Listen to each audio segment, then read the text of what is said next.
Alhamdulillah, Alhamdulillahil malikid dayyan, wassalatu wassalamu ala Muhammadin sayyidi waladi adnan, wa ala alihi wa sahbihi wa tabi'ihi ala marraz zaman. Wa ashhadu an la ilaha illallah wahdahu la syarikalah, al-munazzahu anil jismiyati wal jihati wal zaman wal makan. Wa ashhadu anna syaidana Muhammadan abduhu wa rasuluhu allazi kana khuluquhul Qur'an. Amma ba'd, ibadar rahman, fa inni usikum wa nafsi bitaqwallahil mannan al-qaili fi kitabihil Qur'an, ya ayyuhallazina amanu jatanibu katsiran minaz zanna in ba'daz zanna ismun wa la tajassamu wa la yaghtab ba'dukum ba'da ayuhibbu ahadukum ay ya'kula lahma ahihi maytan fakarihtumuh wattaqullaha innallaha tawwabur rahim. Sadaqallahul azim. Hadirin ma'asyiral muslimin rahimakumullah. Pada kesempatan yang mulia ini, marilah kita bersama-sama meningkatkan kadar keimanan dan ketakwaan kita kepada Allah Subhanahu wa taala. Karena dengan berbekal iman dan takwa, seseorang akan dijamin selamat di dunia hingga di akhirat kelak. Iman dan takwa mari kita buktikan dengan menjalankan semua perintah dan menjauhi semua yang telah dilarang oleh Allah Subhanahu wa taala.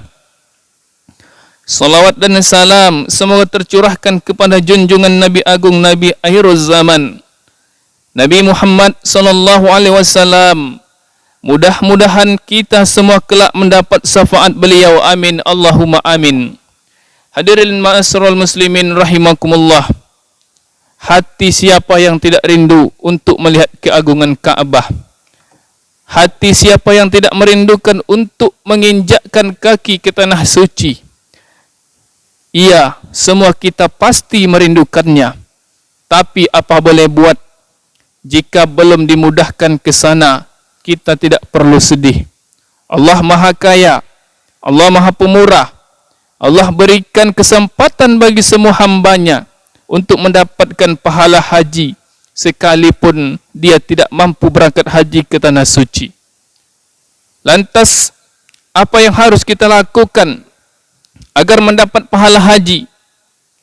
Ada beberapa amalan yang dijanjikan oleh Rasulullah sallallahu alaihi wasallam agar kita mendapatkan pahala haji.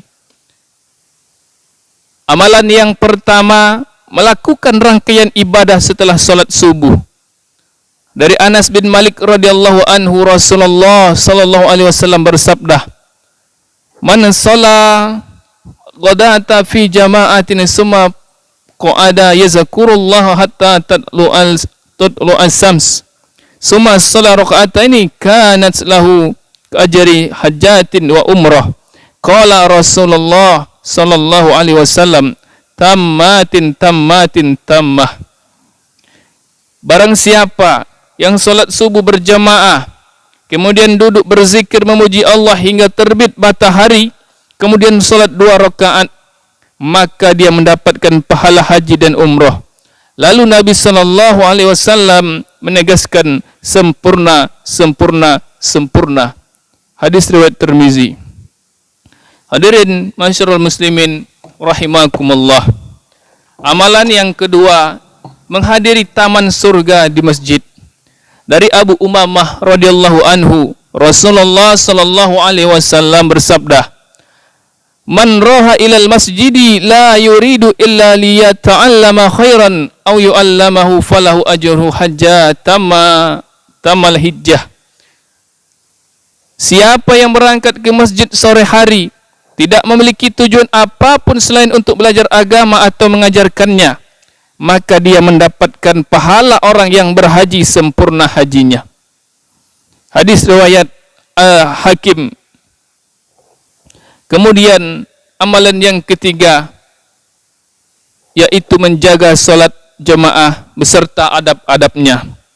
Dari Abu Umamah radhiyallahu anhu, Nabi sallallahu alaihi wasallam bersabda, "Man kharaja min baitihi mutatahhara ila salati maktubatin fa ajruhu ka ajril hajil muhrim."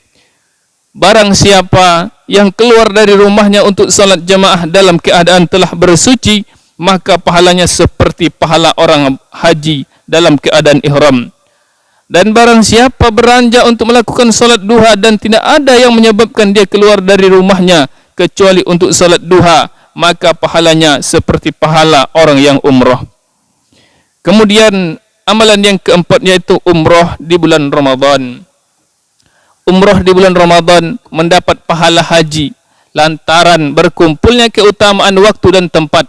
Nabi SAW bersabda, "Umratu fi Ramadan ta'dilu hajjah ma'i." Umrah di bulan Ramadan itu pahalanya sepadan dengan haji. Dan dalam riwayat lain, haji bersamaku, kata Rasulullah. Dan amalan yang terakhir atau kelima adalah berbakti kepada orang tua. Abu Ya'la meriwayatkan dengan sanad yang hasan bahawa ada seseorang datang kepada Rasulullah dan berkata, "Saya ingin ikut berjihad, tapi saya tidak mampu." Nabi SAW bertanya, "Apakah orang tuamu masih hidup?" Dia menjawab, "Ibuku masih hidup." Lalu Nabi bersabda, "Tunjukkan kepada Allah baktimu kepada ibumu, karena jika kamu telah melakukannya, maka kamu seperti orang yang berhaji, umrah dan berjihad." Hadirin ma'asyiral muslimin rahimakumullah. Dari beberapa keterangan di atas dapat kita simpulkan bahawa untuk mendapatkan pahala haji kita bisa melaksanakan beberapa amalan yang diajarkan oleh Rasulullah sallallahu alaihi wasallam. Amalan yang pertama, melakukan rangkaian ibadah setelah solat subuh. Kedua, mendatangi masjid untuk belajar atau mengajarkan ilmu agama. Yang ketiga, menjaga solat jemaah beserta adab-adabnya. Amalan yang keempat yaitu umrah di bulan Ramadan. Dan amalan yang terakhir atau kelima adalah berbakti kepada kedua orang tua. Mudah-mudahan kita semua diberi hidayah dan kekuatan untuk menjalankan salah satu atau kelima amalan tersebut. Amin ya rabbal alamin. Barakallahu li wa lakum fil Qur'anil azim. ونفعني وإياكم بما فيه من الآيات وذكر الحكيم وتقبل الله مني ومنكم تلاوته إنه هو السميع العليم.